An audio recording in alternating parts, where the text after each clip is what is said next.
जय हिंद साथियों, स्वागत है आप सभी लोगों का आज के इस नए क्लास में चैप्टर नंबर 2 बायोलॉजी का पुष्पी पादपों में लैंगिक जनन। तो चलिए शुरू करते हैं। आपका सवाल है सबसे पहला, आवर्त बीजी पौधे में निम्नलिखित में से किस कोशिका के विभाजन के पश्चात दो नर युग्मक बनते हैं। इसमें क्या पूछा जा रहा है कि इसमें दो नर युग्मक बनते हैं। जल्दी से आपको बताना है क्या हो जाएगा जी। अरे इसमें क्या हो जाएगा, आपका हो जाएगा ऑप्शन नंबर ए, जनन कोशिका होता है। जनन कोशिका होता है। आगे देखिएगा, निम्नलिखित में से कौन सा अंड समुच्च से नहीं जुड़ा होता है। कौन सा अंड समुच्च से नहीं जुड़ा होता है आपको बताना है। डी हो जाएगा, प्रतिव्यसांत कोशिका होती है। आगे सुनिएगा, ये पौधे जो अपने जीवन काल में केवल एक बार फल और फूल देते हैं और फल देकर के मर जाते हैं, हम लोग उसे क्या कहते हैं। अरे जल्दी से बताइए क्या कहते हैं उसे। हम लोग मोनोकॉर्पिक पौधा कहते हैं। ए ऑप्शन सही हो जाएगा। आगे देखिएगा, कांटेदार व चिपचिपे परागकण और बड़े आकर्षक रूप के रंगीन पुष्प निम्न में से किसके साथ संबंध रखते हैं। तो वो रखते हैं कीट परागन के साथ में। सी हो जाएगा। आगे सुनिएगा, जयांग का वह भाग जो परागकणों को अनुकूल प्रकृति से सुनिश्चित करता है, तो उसे हम लोग क्या कहते हैं। इसका जवाब दीजिएगा। इसमें आपका सही होगा वो हो जाएगा वर्तिकाग्र। इसमें आपका क्या हो जाएगा सही जी, सी हो जाएगा। आगे देखिएगा, पराग देखिए 64 परागकणों को उत्पन्न करने के लिए कितने कितने पराग मातृ कोशिकाओं को मियोटिक्स मियोटिक्स विभाजन करना चाहिए। अरे तो कितने मियोटिक्स विभाजन करना चाहिए जल्दी से बताइए। आप लोग पढ़े होंगे अच्छे तरीके से, तो 16 होगा। आपका ऑप्शन बी हो जाएगा। ये सिर्फ उन बच्चों के लिए है जो कि बहुत बढ़िया तरीके से पढ़ करके आए हैं क्लास 12th में बायोलॉजी का, ठीक है। तभी जाकर के उनको फायदा होगा, वरना जो नहीं पढ़े उनके लिए कुछ फायदा नहीं है। बस वो देख सकते हैं, वीडियो को आनंद ले सकते हैं और नोट कर सकते हैं, उससे ज्यादा कुछ नहीं। तो मैं बस आपसे यही बात कहना चाहता हूँ, जिन बच्चों का कंप्लीट नहीं है किसी भी तरीके का सब्जेक्ट, बस एक काम कीजिए, नोटबुक और पेन उठाइए और जल्दी से फटाफट नोट करना स्टार्ट कर दीजिए। ये तो बस उसी बच्चों के लिए है जो कि बहुत अच्छे तरीके से मतलब तैयारी करके और पढ़ करके आए हैं, ठीक है। पराग कोश की सबसे अंदर की परत टेपिटम टेपिटम होती है, जिसका मुख्य कार्य क्या होता है। उसका मुख्य कार्य होता है स्पोरोप्लेनिन स्पोरोप्लेनिन स्रावित करना होता है जी। सी हो जाएगा। आगे देखिएगा, पराग कणों के बाह्य चोल में उपस्थित सबसे अधिक प्रतिरोधित जैविक पदार्थ कौन सा होता है। अरे कौन सा होता है जल्दी से बताइए। तो स्पोरोप्लेनिन। एक सेकेंड, दोनों का सेम ऑप्शन है क्या। देखिए वहां पर दोनों का सेम ऑप्शन था, इसलिए थोड़ा मिस्टेक हो गया। यहाँ पर देखिए, पराग कोश की सबसे अंदर की परत को यानी टेपिटम होती है, जिसका मुख्य कार्य होता है पोषण को प्रदान करना। पोषण क्या होता है, प्रदान करना होता है जी। इसका मुख्य काम यही होता है। लेकिन जो ये देखिए आगे सवाल है, पराग कणों के बाह्य चोल में उपस्थित सबसे अधिक प्रतिरोधित जैविक पदार्थ कौन सा होता है। तो वो बच्चों स्पोरोप्लेनिन होता है। आगे देखिएगा, सी हो जाएगा, इसका ध्यान रखिएगा हमेशा। आगे है कि पंखवत्व वर्तिकाग्र इनमें से किसमें होता है। पंखवत्व वर्तिकाग्र निम्नलिखित में से किसमें होता है। गेहूं में होता है जी, गेहूं में होता है। बी आपका सही हो जाएगा। आगे देखिएगा, मकरंद ग्रंथि युक्त सुगंधित पुष्प निम्न में किसके अनुकूल है। वो है आपके निम्नलिखित में से कीट परागन के अनुकूल होती है। सी हो जाएगा। आगे देखिएगा, आगे आपका है 100 परागकणों के निर्माण में कितना अर्धसूत्री विभाजन यानी कि म्यूटिक्स करना पड़ेगा। अरे वो आपका 25 करना पड़ेगा, बी करना पड़ेगा। आगे देखिएगा, आगे आपका है परागकणों के एक सेकेंड पराग कोश सामान्य रूप से होते हैं। वो कैसे होते हैं, तो वो आपके होते हैं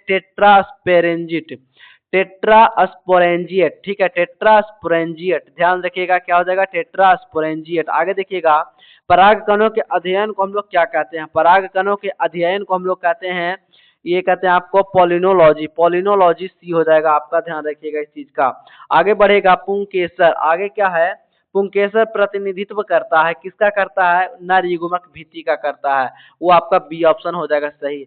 आगे बढ़ेंगे, आगे देखिएगा, आगे क्या है आपका, हवा के द्वारा परागित होने वाले फूलों को क्या कहते हैं। तो सिंपल सी बात है, वायु परागित ही कहेंगे। हवा के द्वारा है तो हवा के यानी कि वायु परागित कहेंगे। कीट के द्वारा होगा तो कीट मकोड़ों यानी कीट परागित कहेंगे। जल से तो जल परागित कहेंगे। आगे देखिएगा, अनुमीलिय। देखिए अनुमीलिय पुष्प निश्चित रूप से क्या होते हैं, कैसे होते हैं। तो अनुमीलिय पुष्प किसको कहेंगे, एक बार जान लीजिए कि वैसे पौधे, वैसे पुष्प जिसके फूल कभी नहीं खुलते हैं, लेकिन जो इसका फूल है वो हमेशा बंद रहता है। लेकिन इसीलिए इसमें जो है बाहरी माध्यम से परागन होता ही नहीं है। तो जब बताइए बाहरी माध्यम से परागन नहीं होगा तो पर परागन तो होगा ही नहीं। जंतु परागत होगा नहीं, इनमें से कोई नहीं होगा। तो जब उसी का फूल उसी में रहेगा बंद होकर के, तो उसमें स्वपरागित होगा, यानी स्वपरागन होगा। ऑप्शन बी हो जाएगा। आगे देखिएगा, एंटीमोफिलस, एंटीमोफिलस पुष्प में परागन का माध्यम क्या होता है? कीट होता है, कीट मकोड़ा होता है। सी हो जाएगा। पुष्पी पौधों में भ्रूण पोष में कितने गुणसूत्र पाए जाते हैं? तो गुणसूत्र 3n होता है, इसमें त्रिगुणित होता है। त्रिगुणित यानी बोले तो सी ऑप्शन सही हो जाएगा। आगे देखिएगा जी, आगे आपका जो है युग्मक बनाने की क्रिया को क्या कहते हैं? तो हम लोग युग्मक जनन कहते हैं। बी सही हो जाएगा। युग्मक जनन बोलते हैं। हाइड्रिला में रंध्र कहाँ पाए जाते हैं? तो अरे क्या होता है, हाइड्रिला में रंध्र पाया ही नहीं जाता, यानी कहीं नहीं पाया जाता। ऑप्शन आपका डी सही हो जाएगा। इनमें से कौन द्विगुणित यानी 2n संरचना होती है? इनमें से कौन है आपका 2n संरचना? युग्मनज है, आपका युग्मनज है, जाइगोट जिसको बोलते हैं। आगे देखिएगा, निम्न में से कौन सा कीटभक्षी पौधा है? ये दोनों हो जाएगा आपका ड्रोसेरा नेफेंथिस, ड्रोसेरा और नेफेंथिस।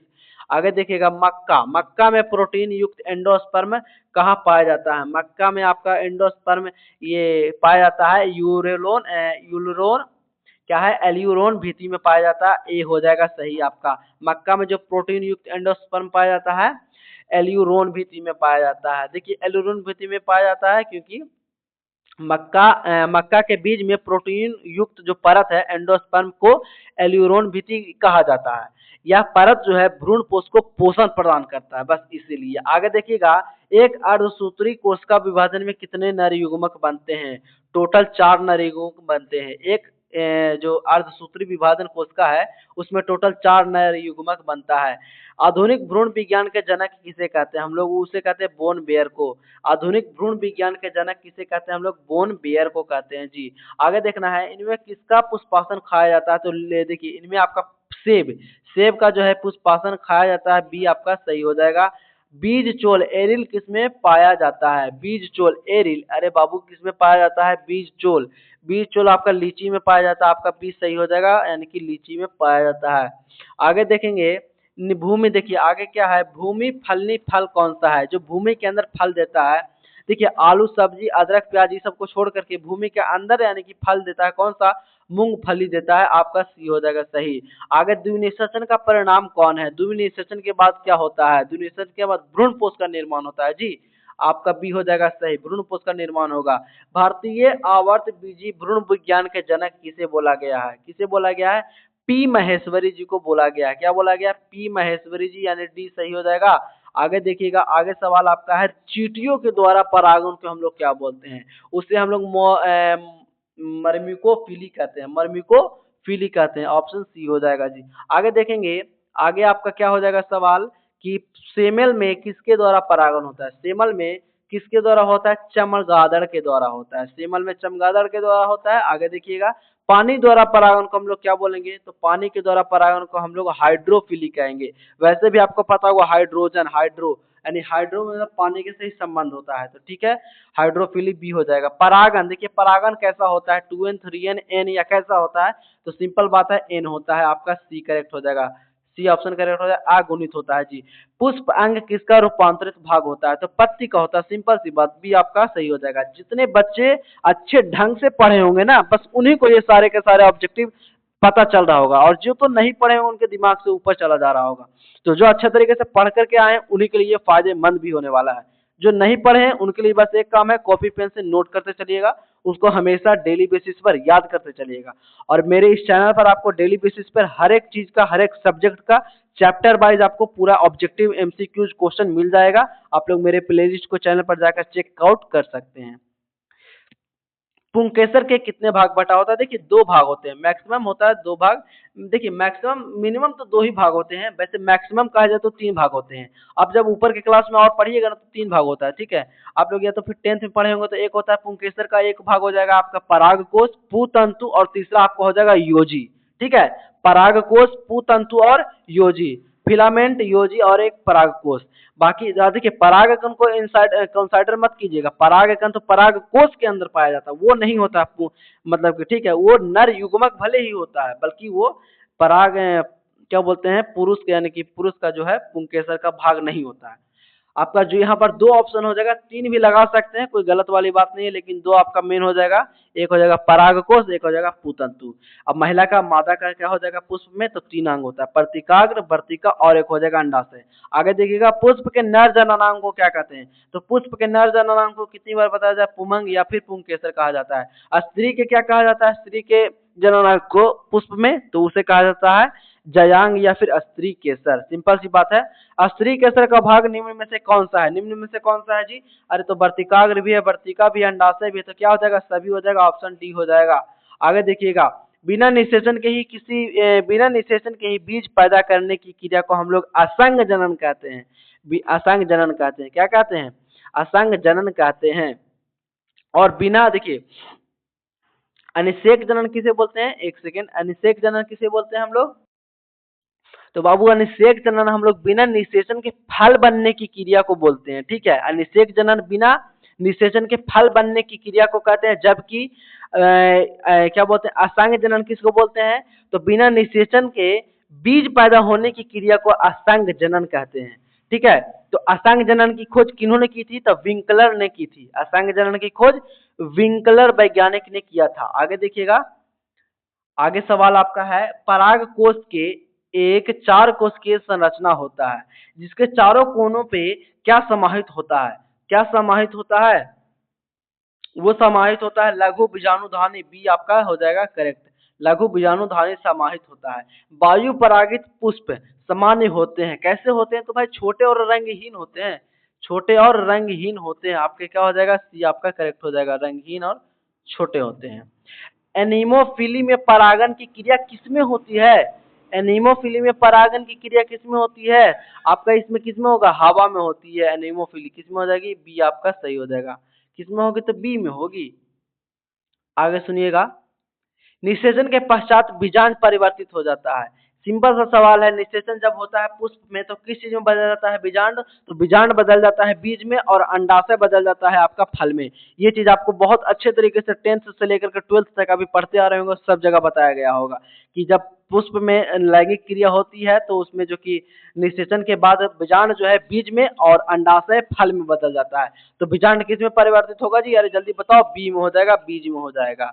आगे देखिएगा, अनावर्त बीजी, अनावर्त बीजियों में द्विनिषेचन की खोज किसने किया था, किन्होंने किया था, तो निस्वाचिन, निस्वाचिन ने किया था, निस्वाचिन, निस्वाचिन आपका बी हो जाएगा। निस्वाचिन नामक वैज्ञानिक जो थे उन्होंने ही किया था अनावर्त बीजियों में निषेचन। ठीक है, आगे देखिएगा, सत्य फल का निर्माण किससे होता है, सत्य फल का निर्माण यदि किसमें होता है, किससे होता है, तो अंडाशय से होता है, सी हो जाएगा, अंडाशय से होता है।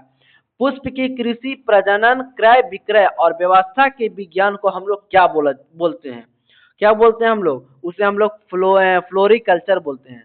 क्या बोलते हैं, फ्लोरिकल्चर बोलते हैं। एक बार फिर से इस सवाल को ध्यान से देखिएगा, पुष्प की कृषि, प्रजनन, क्रय विक्रय और व्यवस्था के विज्ञान को क्या कहते हैं, अरे क्या कहते हैं, तो उसे फ्लोरिकल्चर कहते हैं।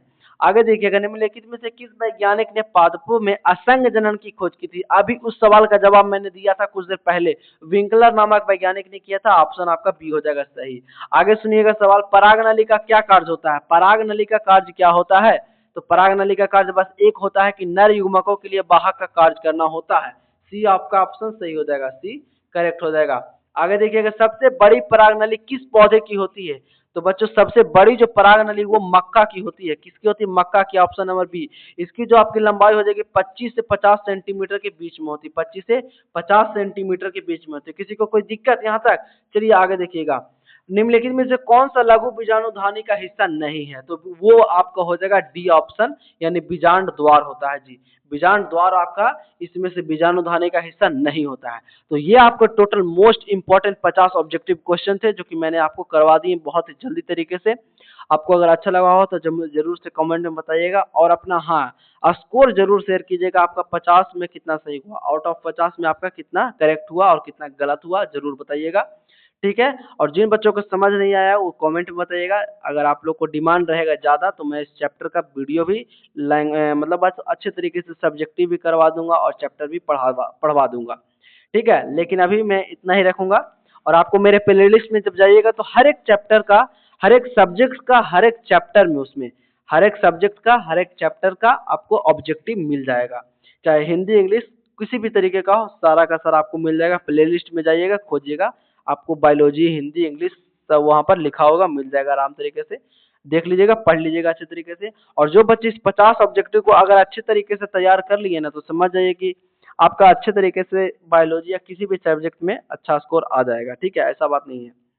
जिनका तैयारी कमजोर है, ऑब्जेक्टिव से काम चलाइए, अभी सब्जेक्ट पढ़ने का टाइम नहीं है, सिलेबस। ठीक है, मिलते हैं फिर से आपसे किसी नेक्स्ट थर्ड चैप्टर के साथ में, तब तक के लिए जय हिंद।